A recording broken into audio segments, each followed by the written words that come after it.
Hi, this is Allison Gibbs, Director of Outreach to Campaign for Liberty. Just want to let you know that you're watching the LCL report, and Taryn is amazing.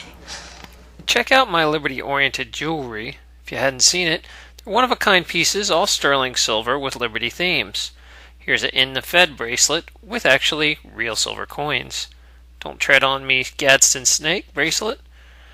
What would Ron Paul do? Copper earrings. This is a statement to socialized medicine. And, of course, chains we can believe in. Hi, this is Terry Lupa. Welcome to Low Country Liberty Report. Today I'm going to be taking you back to an interview I did with Allison Gibbs from the Campaign for Liberty, and most recently Lola.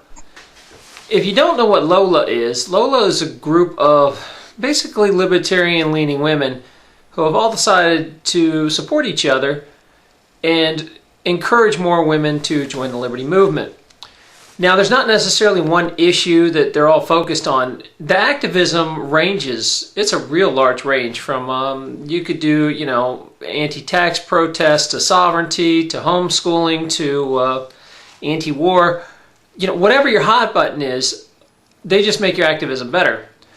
They've currently, to raise money, put out a calendar of some of the women, and you can see, I've got mine here.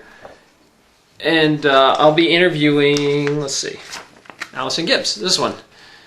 Now, Allison, when I caught up with her, this was at PorcFest during she was on the road promoting Campaign for Liberty, and Lola was still being born at the time. I'm here with Allison Gibbs from Campaign for Liberty. And Allison, if you can give me an idea, how did you ever get involved with Campaign for Liberty in the first place? Well, when I was younger, I was doing microbiology for about 8 years, and from there I went to the socialist realm and realized when I actually saw Dr. Paul on C-SPAN 2 in about 2007, I was anti-war before that, anti-Iraq war, protested it, things like that, and when I saw Dr. Paul speak, I never really realized that the Republicans had like a person that could be anti-war as well. I figured they were all pro-war because everybody kind of offered that like juxtaposition necessarily. But so I saw Dr. Paul speak on C-SPAN, announced his candidacy, and from the things he said, it kind of intrigued me and made me want to learn more. So I looked him up, started the meetup in Charleston, South Carolina when I moved there to work for the Department of Defense, and from there I started getting involved and realized that I was doing DoD work related to bioterror, things like that, as well as working at a hospital. That I wasn't doing necessarily what I was chosen to do. That it came to a point where all the dreams that I had since I was young stopped because what was more important, the career I had beforehand or the movement that I'm now in. And I think that I had to weigh the priorities, and I realized that the freedom movement is more important than anything else, and became part of Campaign for Liberty when they were hiring, and a part of the presidential campaign in South Carolina, and just felt compelled to be a part of this because it is what's right, and all my logical conclusions came to this. So I decided to drop the DoD and start working for the movement. And most people know Campaign for Liberty for the bill that's currently going on, the H.R. 1207. And you pretty much accomplished what you wanted to do in the House, and I guess why don't you tell me what's going on with it? Yeah, we have about roughly 240 co-sponsors as of right now, both Democratic and Republican. Well, our new push right now is the Senate bill. It's a S604. It was proposed by Bernie Sanders, who's a big dog Democrat.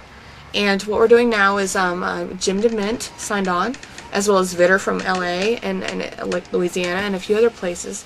And what our hope now is to push the Senate.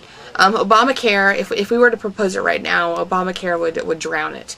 It would just go into the abyss. So what we're hoping to do is that when they go through their recess in July and August, when they come, they'll go through the recess, and when they come back, we can propose the S604, get that pushing, getting people calling their Senate, their Senate spokesman, as well as start pushing Pelosi to put it on the floor, and from there we'll be able to actually have it on the floor to be voted on.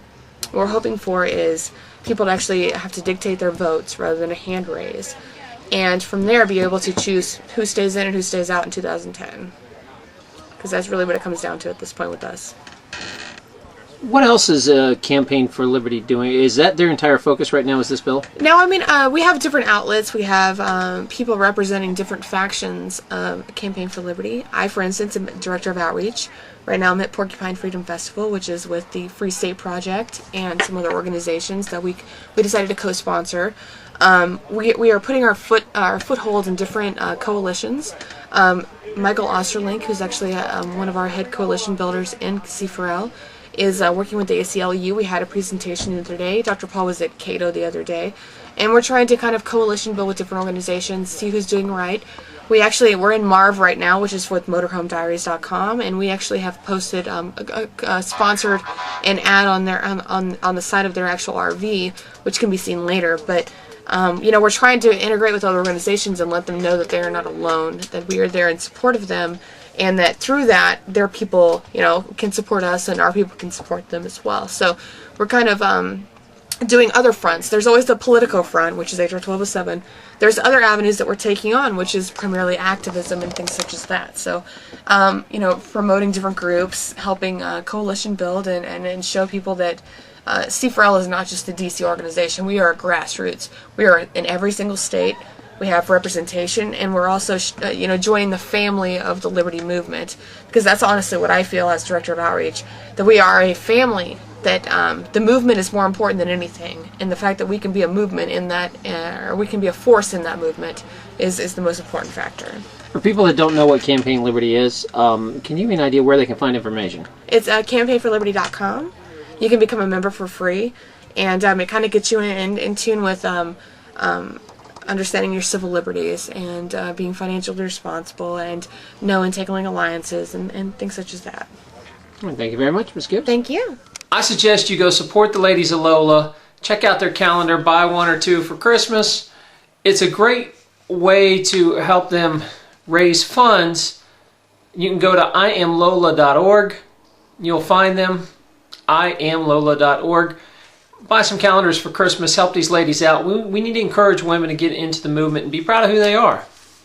As always, this is Taryn Lupo. Mark Edge with Free Talk Live. You can see us at freetalklive.com. We're live from 7 p.m. to 10 p.m. Eastern Standard Time. 6 days a week, Monday through Friday. Or you can catch the podcast. It's free at freetalklive.com.